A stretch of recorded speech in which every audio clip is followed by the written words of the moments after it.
1 month अगर हम consider कर रहे हैं और हम लोग अगर टारगेट कर रहे हैं 40 to 50 मार्क्स के लिए, तो मैं जस्ट आपसे शेयर करना चाहता हूँ क्या स्ट्रेटेजी रहेगी। सो सबसे पहले I want to introduce this book. This is GATE 2026 book, 30 years previous solve question papers है, ठीक है, पूरा एक्सप्लेनेशन दिया हुआ है इसमें। और हम लोग यही बुक को यूज़ करके हम कैसे 40 to 50 मार्क्स लेके आएंगे, उसके लिए जस्ट आप एक बार इसको कंटेंट्स देख लो।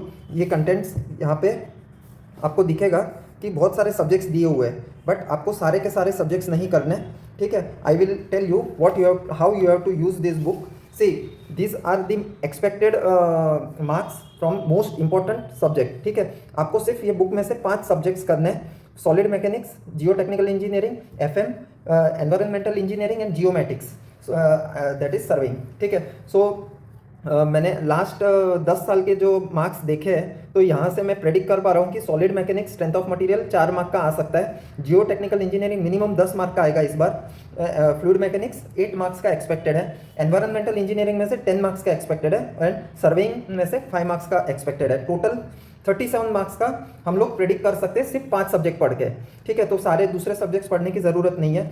सेम वे इंजीनियरिंग मैथ्स, जिसका मैथ्स अच्छा है वो मैथ्स कर सकता है, 12 मार्क्स एक्सपेक्टेड है। जनरल एप्टीट्यूड 15 मार्क्स का 100% आता ही है, तो ये 27, ठीक है। सो 37 मार्क्स हमारे सिविल इंजीनियरिंग के कोर सब्जेक्ट्स में से आ सकते हैं आपके, ठीक है। 37 नहीं आए, 30 तक आए तो भी चलेगा। यहाँ पे भी 27 में 20 आते हैं तो भी 30 + 20 आपके 50 मार्क्स आ सकते हैं। तो हमारी ये स्ट्रेटेजी रहेगी कि हमको सिर्फ यही सब्जेक्ट्स करने हैं और दूसरे कोई सब्जेक्ट्स नहीं करने। And if you get 50 marks up to 45 to 50 marks, you can easily get into many of the NITs, ठीक है।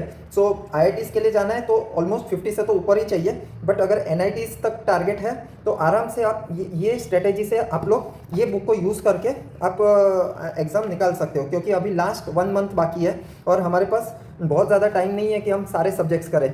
And one more important thing, see you can note down this analysis at the same time. अगर आपको revision करना है तो made easy की handbook भी है, सो ये हैंडबुक भी आप यूज़ कर सकते हो और इसमें आपके सारे फॉर्मूलाज वगैरह दिया हुआ है, so that also you can refer.